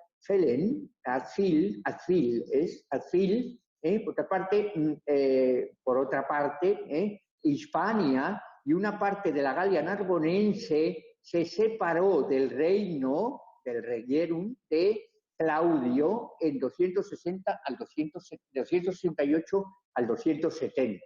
Sí, ahí está cortado porque la raya esa no permite seguir. Pero bueno, está la página que está en el texto, también en la bibliografía, puede consultar y verlo en cualquier momento, ¿no? Es relativo al Imperium Galliarum en ese caso. Y finalmente, ya he llegado al final. Ya he llegado al final. Aureliano es un conquistador que, digamos, actúa en un imperio fuerte, no en un imperio débil, no en un imperio en crisis, en un imperio capaz de derrotar a otros imperios, capaz de subyugar, capaz de conseguir la rendición, por lo menos, de otros imperios constituidos paralelos. Bueno, pues aquí está el problema. El problema es que estos imperios paralelos anuncian el nacionalismo, anuncian la constitución de estados rivales. Y esto es lo que no entonces, sino ahora, no se permite todavía. Estamos en un momento en el que estos imperios paralelos emulan al Imperio Romano, retan al Imperio Romano, son incapaces de luchar contra el Imperio Romano con eficiencia, con eficacia, pero sin embargo aspiran a tener la fuerza, el poder, el protagonismo, el control, el dominio, los recursos, la unidad, la estabilidad, todo aquello que, como he dicho hace algún tiempo, configura o define a un imperio como un imperio unido, fuerte y estable, como era el romano del siglo III. Muchas gracias.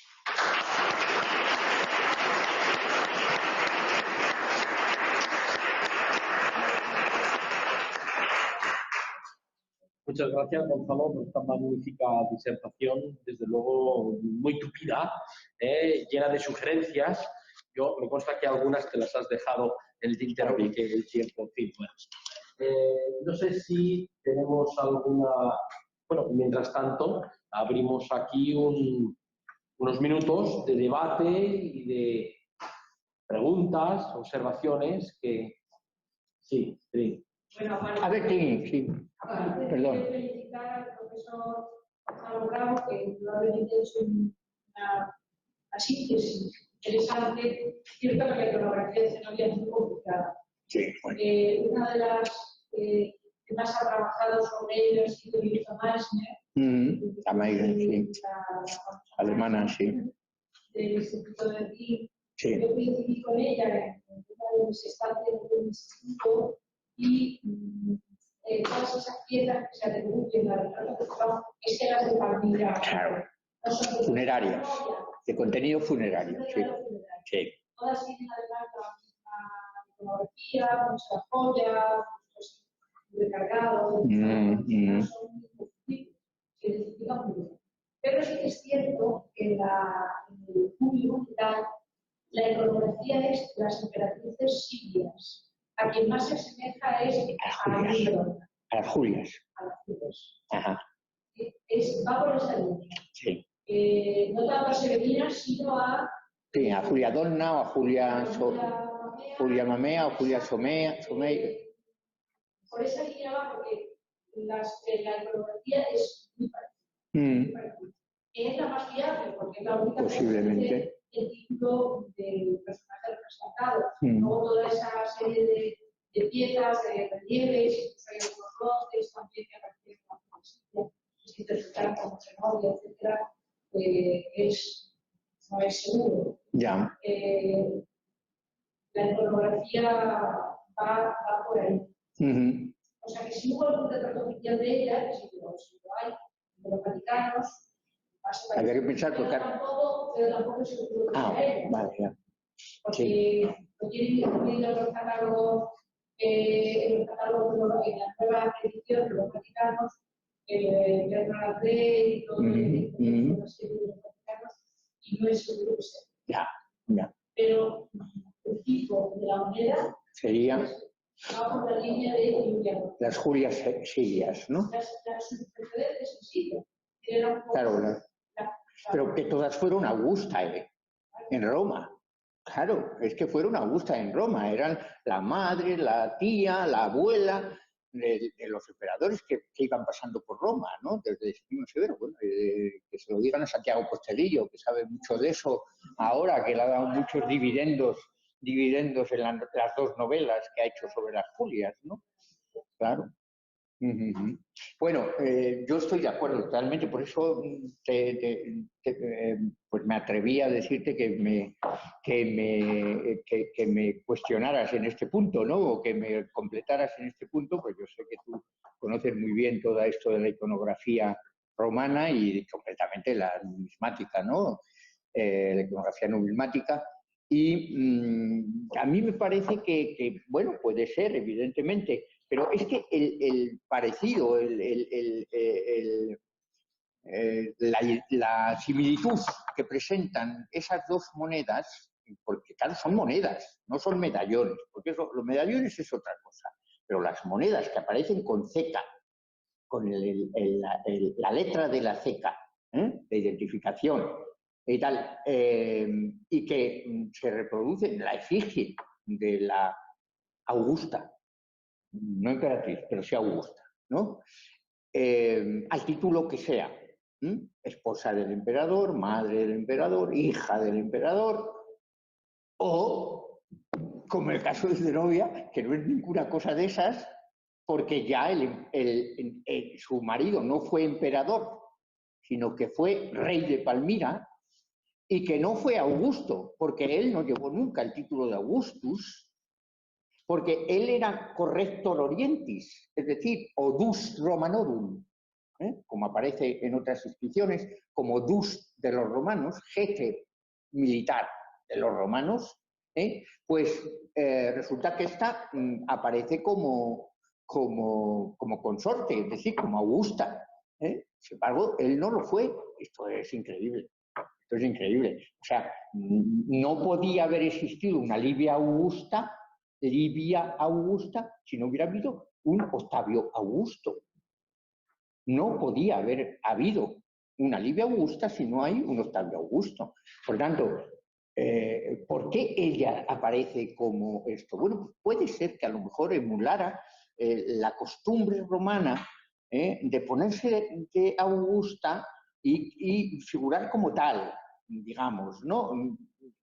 En cierto modo, emular a los romanos en vez de retar a los romanos, y que toda esa historia que nos cuenta la historia augusta del enfrentamiento, de las derrotas, esto, pues posiblemente a lo mejor no fue tal, hubo un acuerdo previo, si no tampoco se explicaría la condescendencia de Aureliano para salvarle la vida y no exhibirla como trofeo con su cabeza, que era como habitualmente se hacía, ¿no? Y sin embargo, pues aquí hay una actitud diplomática, digamos, no bélica, sino diplomática, un acuerdo, bueno, que luego en la historia augusta, que tergiversa muchas cosas, pues lo convierte en un auténtico idilio entre Aureliano y esta mujer, ¿no? Antes de ser llevada a Roma.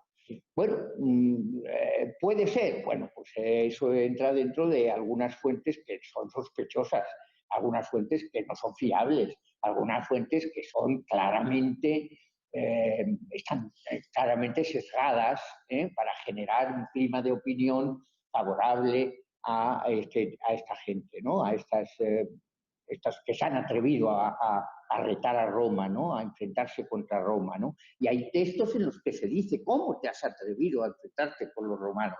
Y ella le contesta, y Zenobia le contesta, eso lo dice Aureliano en una carta, y ella le contesta, es que tú no sabes que Cleopatra y que todas las mujeres que han Victoria también, Victoria en la Galia, y que han retado a los romanos, han preferido ser derrotadas o ser víctimas a ser esclavas de los romanos. Yo no voy a aceptar de ninguna manera la sumisión, dice ella. Eso lo dice en la carta. Entonces, bueno, todo eso son textos muy discutibles, ¿no? Quizá a lo mejor habría que erradicarlos, quitarlos de ahí y ver otras posibilidades. ¿Que yo encuentro? Pues sí, en la configuración de los imperios débiles, en que estos imperios fueron una emulación del Imperio Romano, pero de ninguna manera se constituyeron como el Imperio Romano, es decir, no tenían la estructura ni por supuesto la solidez y la estabilidad del Imperio Romano. Y por eso son imperios efímeros, ¿no? Podría llamar perfectamente imperios efímeros, ¿no? Con toda la importancia que tengan, ¿no? Porque hay algunos que adjudican incluso pues revueltas campesinas y todo esto al Imperium Galliarum, por ejemplo, ¿no? Bueno, pues puede que sí o puede que no, pero para darle digamos, más similitud con los problemas internos de conflictos sociales que había en el Imperio Romano en esa época, ¿no? Bueno, puede ser que sí, la rebelio batávica, ¿no? Aquella rebelio batávica que se ha entendido como rebelio bagáudica, no batávica, ¿no? Es lo que pone en el texto. Bueno, pues ese tipo de cosas yo creo que conviene, claro, en la investigación pura y dura, quiero decir, a lo mejor en un contexto, digamos, más amplio, pues no tiene mayor importancia. Bueno, pues es batávica o es bagáudica. Sí, pero es que, claro, es que son dos cosas distintas. Es que son dos cosas completamente diferentes, ¿no? Y por tanto los bagaudias los tenemos, como dije esta mañana, que los mencioné ya, pues me permito el lujo de volver a mencionarlos. Los bagaudas, esos los tenemos perfectamente identificados, perfectamente definidos.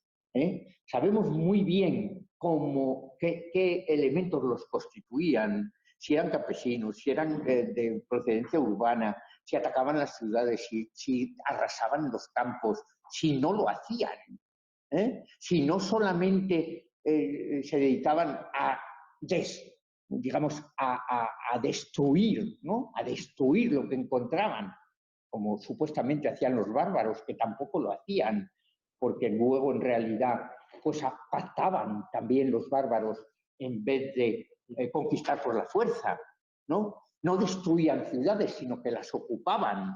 Bueno, pues todo esto está un poco en esta línea, ¿no?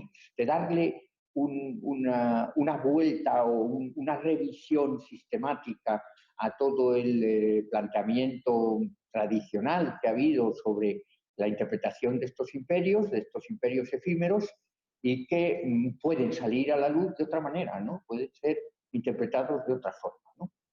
¿Alguien? Gonzalo, vale. Antes de dar paso a dos interesantes preguntas que tenemos aquí de dos alumnos y a la intervención que me había visto que a lo mejor Esther quería decir. De Esther, sí, pero quería yo antes que hicieses quizás una mayor, no sé, tampoco, a ver cómo me puedo explicar.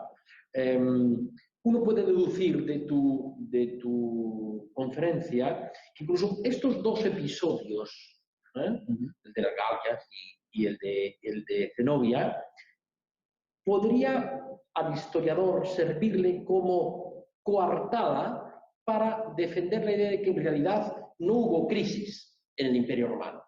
Podía haber crisis puntuales, pero como tú ya has defendido muchas veces, y creo que has demostrado de forma muy convincente, y eso es lo que yo me gustaría que incidieses un poquito más para dejarlo más claro, es que en el siglo III en realidad no hubo una crisis estructural. Ese es el tema.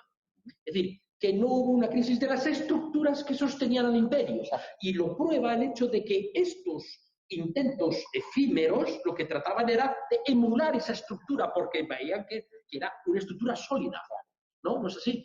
Entonces, no sé hasta qué punto, yo lo que he deducido de tu conferencia, que en realidad estos dos episodios lo que abundan es, en ese sentido, ofrecen un argumento más. Bueno, ¿no? voy a ser breve, ¿eh? Prometo ser breve. Prometo ser breve a pesar de la complejidad de la pregunta que ha lanzado Raúl, que es muy clever, ¿eh? Muy clever. Bueno, digo, claro, porque es que la dichosa crisis del siglo III, permítanme el lenguaje coloquial, la dichosa crisis del siglo III que me ha quitado tantos días de sueño a mí, muchas horas de sueño me ha quitado. La esencia de eso es que solo puede ser crisis si es estructural, si es general, si es global, y nada de eso ocurre. Pero no solamente nada de eso ocurre, sino que a propósito de lo que me ha preguntado Raúl, puedo decir que entonces limitaríamos la crisis a unos niveles regionales o locales. Ya no sería estructural, ya no sería global, ya no sería generalizada, solo existen crisis, no existe crisis, sino existen crisis coyunturales, ese es el término que sustituiría al estructural, y que efectivamente en algunos lugares esa crisis existe porque no es capaz de superar a un imperio constituido. Es decir, esos estados que emulan o que retan, según se quiera, según se interprete, al Imperio Romano, están en crisis, pero localmente, pero regionalmente, pero coyunturalmente. Y la coyuntura son los 6 años o 7 años que dura este intento secesionista. Eso digan los catalanes. A ver cuánto llevan. Siglos. Siglos.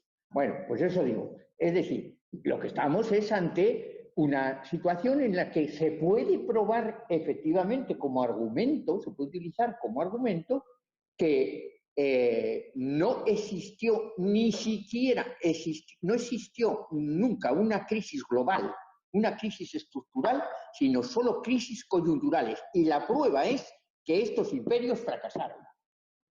Y el romano no. Y el romano no, porque el romano pervivió durante 2 siglos más. 2 siglos exactamente, más o menos. Como mínimo, porque luego hay una pervivencia de los romanos, de las instituciones romanas, de la cultura romana, de todo esto en el mundo visigodo y en otros mundos barbáricos, en el Barbaricum, que nos hacen pensar que aunque desapareció la entidad política romana del imperio, siguió perviviendo el sistema imperial romano con otros nombres, con otra identificación, ¿no? Pero, bueno, pues el aula regis, por ejemplo, de los visigótica es igual, exactamente igual que el Concilium Principis. Está calcada del Concilium Principis imperial, ¿eh? Es idéntica al Concilium Principis imperial. Y eso sigue manteniéndose, porque es la pléyade de asesores que tienen estos presidentes de gobierno occidentales, ¿no? Que se alimentan precisamente de esos asesores expertos en no sé qué cosas, que nos traen locos a todos con esto de la pandemia. Pero en fin, me permito esa licencia ahora ya de final. Sí, Esther, a ver.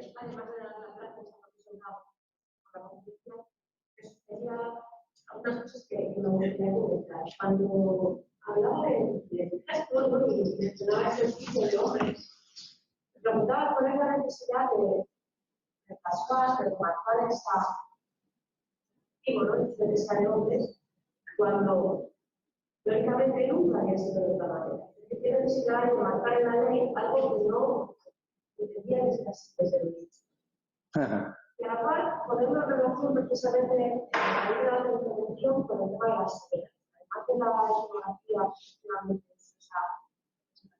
sí. Me llama la atención el discurso totalmente que tienen las severas en la esfera busca con relación al sexo. Es decir, como unas mujeres que a priori, en el caso de las Julias. Las Julias, sí. Según aparecen las fuentes, poco más que se refieren a un escenáculo de normas y atacadas de manera informática, etc., pero no dejan de ocupar a determinar un poder que lo tiene, como se las extrema contra de una manera tan severa, mientras que en el caso de este lugar, ese imperio, al menos percibido por ese imperio, entra perfectamente en el doble de la representación de la historia augusta sin ningún problema.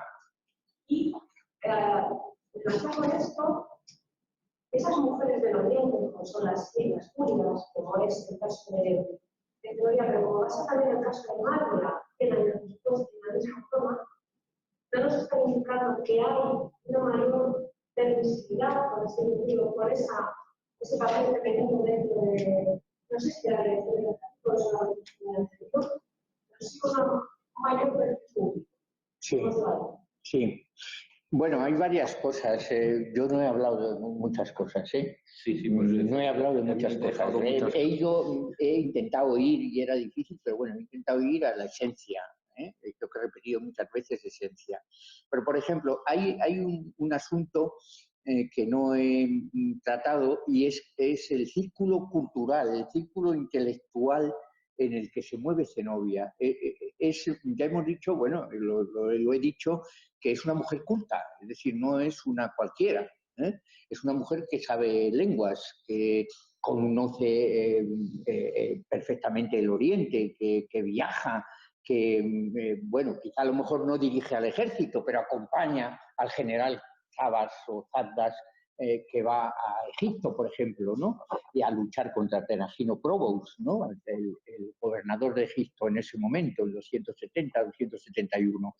Entonces, prefecto de Egipto, más que gobernador, ¿no? Prefecto de Egipto, que es el título que llevan los gobernadores de Egipto en ese momento.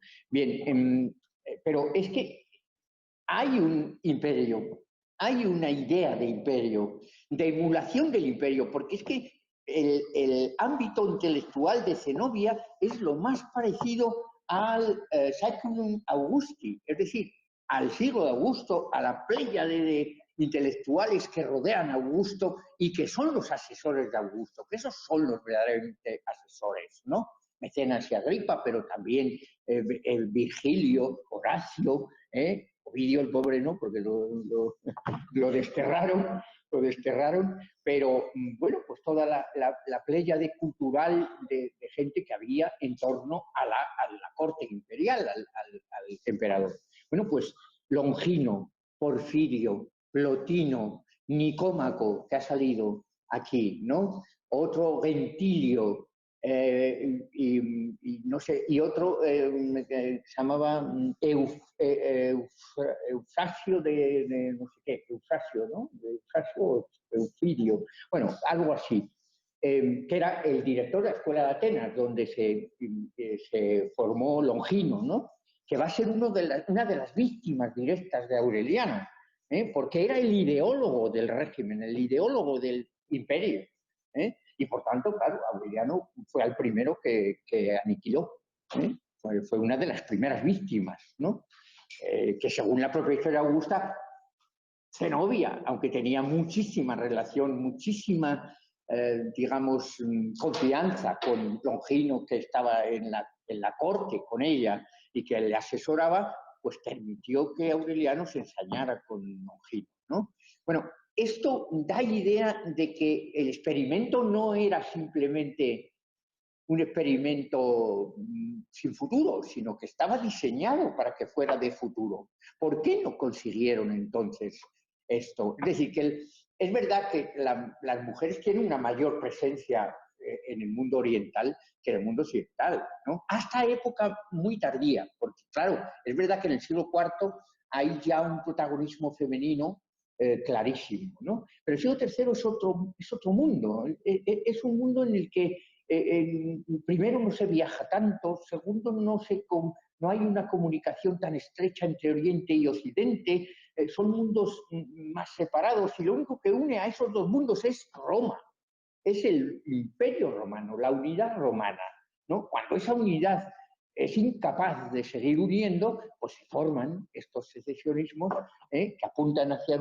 nacionalismos, pero que no pueden permitir, como yo digo en algunas de las diapositivas, el que se formen estados paralelos que de alguna manera cuestionen la fuerza, el dominio, el control del Imperio Romano como tal, por muy supuestamente débil que esté, por muy supuestamente débil que esté. Y apunto como término marcado supuestamente, porque evidentemente el imperio es difícil, el Imperio Romano, que si hubiera estado tan débil como supuestamente estaba, hubiera todavía durado 2 siglos más, ¿no? Al hilo que estás tú hablando, precisamente una de las preguntas que me parece muy interesante dice así: ¿se conoce algún fenómeno en el caso de Palmira o del Imperio Galo de nacionalismo dentro del nacionalismo? Es decir,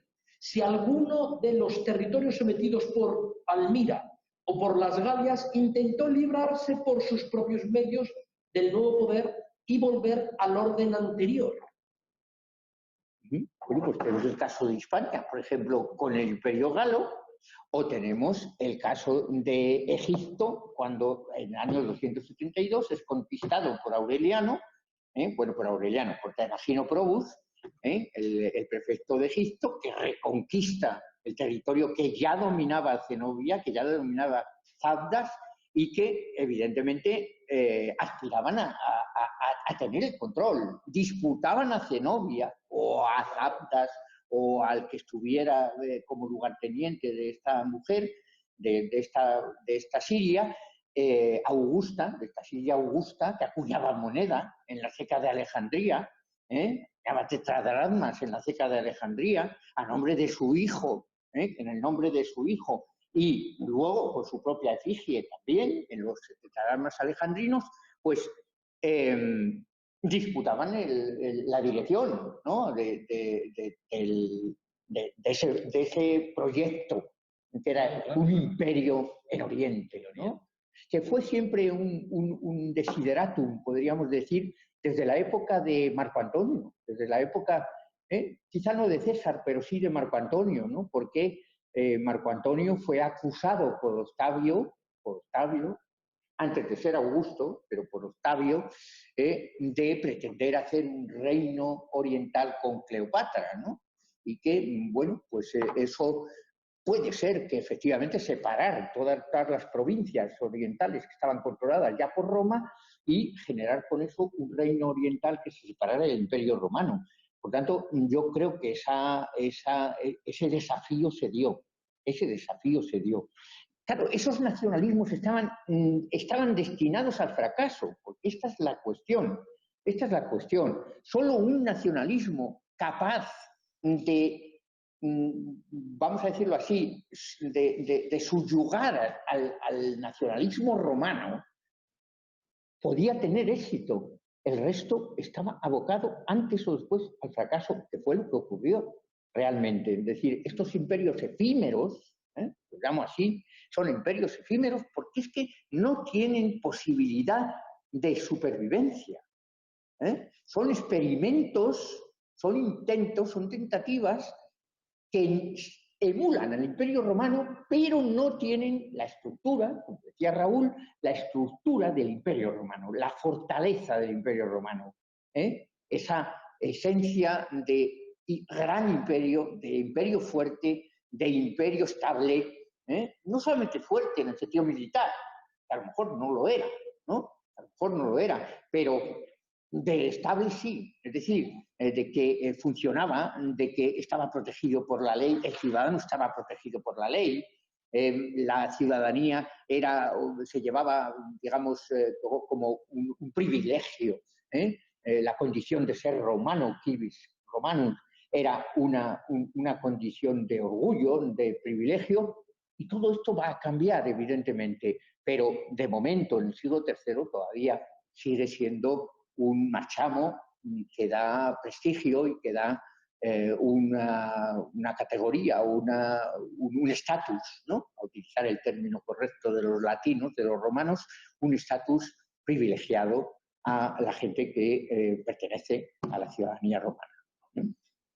Perfecto. Mil gracias, Gonzalo, de nuevo por esta clase magistral que nos has ofrecido. Y bueno, yo creo que podemos ya dejarlo aquí. Un cuarto de hora más o menos de descanso, y después ya cerramos la sesión de hoy con la ponencia de la profesora Sánchez Medina. ¿De acuerdo? Gracias. Gracias a vosotros. Gracias. Mire,